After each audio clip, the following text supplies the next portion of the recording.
Hello students, a very warm welcome to yet another exciting journey of learning English grammar. Well, let us begin our today's lesson with a pearl of wisdom said by Swami Vivekananda. He says, all power is within you to do anything and everything. So students, whenever you are doing something and you lose or you stop because of less self-confidence or because of fear or because of stage fear, then just tell yourself, pause and tell yourself that you can do everything and anything, and then you will be there. Alright students, let's begin with our lesson now. Students, we have learned about verbs and its classification. Just recall what you learned about the classification of the verb. We saw that verb is classified into two kinds. One is finite and non-finite. Then the finite group is classified into two, that is transitive and intransitive. Then you have the non-finite one, which is classified into three subgroups, that is gerunds, infinitives and participles. We have already learned about gerunds and infinitives. Now let us learn about the participles. So students, let us first understand what a participle is. A participle is nothing but a verb form which is used as an adjective or verb tense. Now what do I mean by adjective? I think you all have studied about adjectives and you all know what an adjective is. So it qualifies the noun, right? Yes. So the participle is a verb form that acts as an adjective, or also it helps us create the verb tense. Now verb tense means you all have learnt about the past tense, present tense and future tense. So when we are constructing those sentences, we see that there is a verb tense used. That is the structure of the verb, or the verb should be in such a way that there is an agreement between the subject and the verb, and it also tells us when the action is taking place, whether it is over or whether it is happening right now or whether it is in the future going to happen. Okay, so again I am going to repeat, what is a participle? A participle is a verb form which acts like an adjective, or it forms or creates verb tenses. Look at the two examples here. You're hearing the noise, the boy woke up. So here hearing is the participle, and then mounting his horse, the soldier rode off. Then here mounting is the participle. Children, did you know that the participles are again of two types? One is the present participle and the other one is the past participle. So the present participle will be having ing in its word, okay, and past participles will have ed, t, en, d, etc. So students, as I already told you what are present participles, let's look at the examples. Now present participles, I met him coming down the street. So here the present participle verb is this, coming. So it is an ing form, right? The action has not completed, but it is going on right now, continuing right now. So the word coming is the present participle. We saw a man leading a monkey. So leading is another present participle. Then you have the past participle. So I have already told you what is past participle. Yes, they talk about the past or about the action which is already completed. So here I saw a cord stretched across the road. This is the example. So if you look at this verb stretched, you see it ends in ed, right? And there were many trees laden with fruit. So here if you see laden, the verb is ending with en. So likewise there are verbs which end with d or t to form the past participle form in the verb or in the base form of the verb. So students, let's have a look at the verb and the present participle forms. So there are some examples here. To run or running water. So to run is the verb and running water is the present participle. To flourish, flourishing business. To discourage, discouraging glance. So I hope you understood the examples.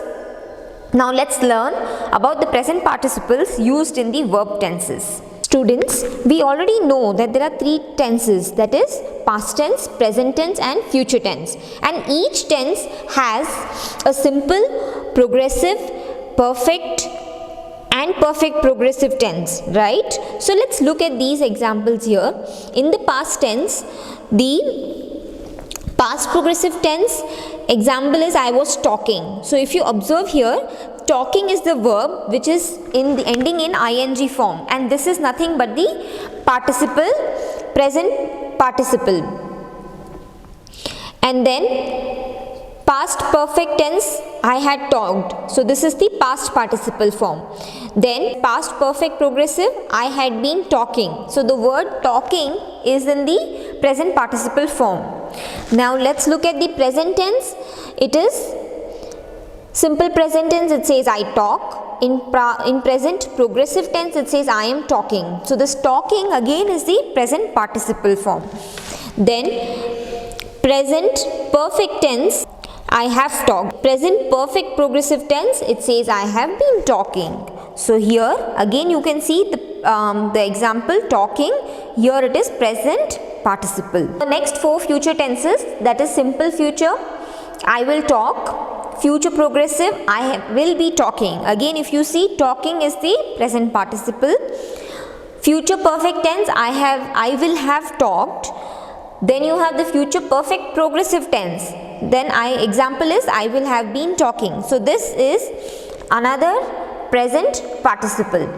Now students, let's understand the 5 forms of verb. So students, now let's look at the 5 forms of a verb. So the first one is the base form. The base form, look at the examples. It's like love, take. Then you have the S form. Like when you use subject verb agreement, you will see that when with plurals you will use the singular, and with singular you use the plural forms of verb. So it is loves, takes. Then you have the past form. Past form is loved, took. Then you have the present participle form which ends with ing. So that is loving and taking. Then you have the past participle form.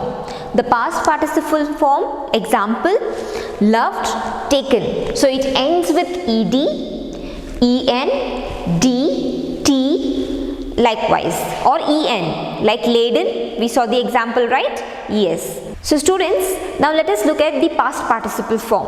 Let's look at some examples and the verb tenses. So students, let's look at the examples of past participle being used as adjectives. So look at this example here. To swell or swollen eyes. To break, broken plate. To ruin, ruined cake. So these are the examples of past participle form as an adjective, used as an adjective. Now let us look at the past participles in the verb tense form. So students, let's look, as well as being used as an adjective, past participles are also used to form verb tenses. So here are the verb tenses, past participles shaded. Shaded means it is here. I had broken. So if you see in the past tenses, the simple past tense is in the past tense form. So this is past tense. Then you have the past perfect tense which it says I had broken. Similarly, the present tenses have 4: simple, progressive, perfect and perfect progressive.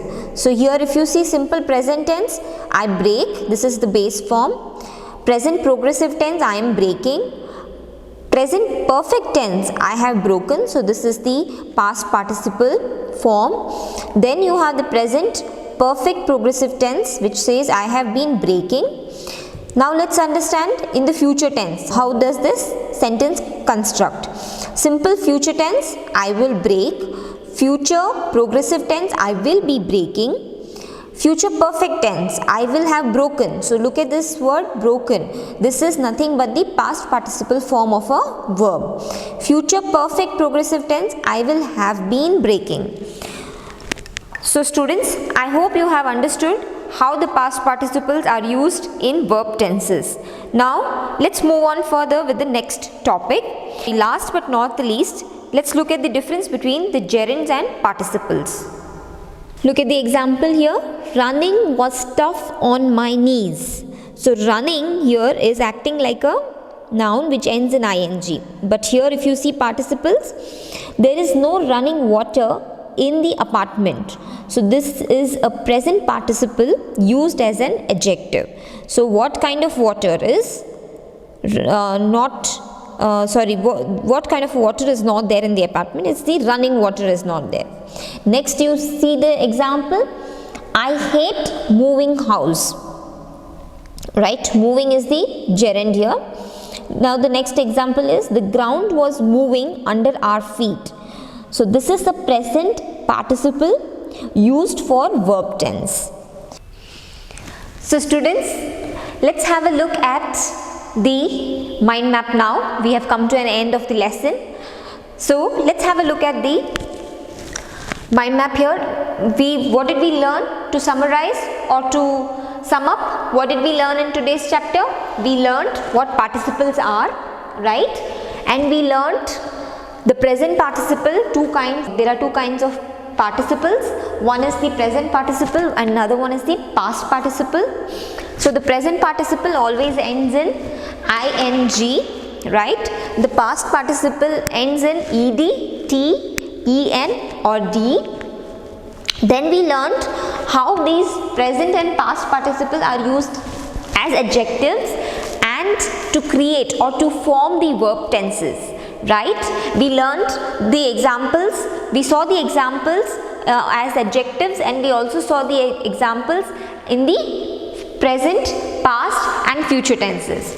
Then we understood the difference between a gerund and a participle. So we understood that gerunds actually are nouns which end in ing, and present participle is again acts as an adjective or creates a verb tense and it ends in ing. So students, I hope you have understood this chapter. This chapter is really easy and I would want you to go through the textbook once to read through the chapter. So we shall meet again in the next video or in the next class. Until then, you all take care and happy learning.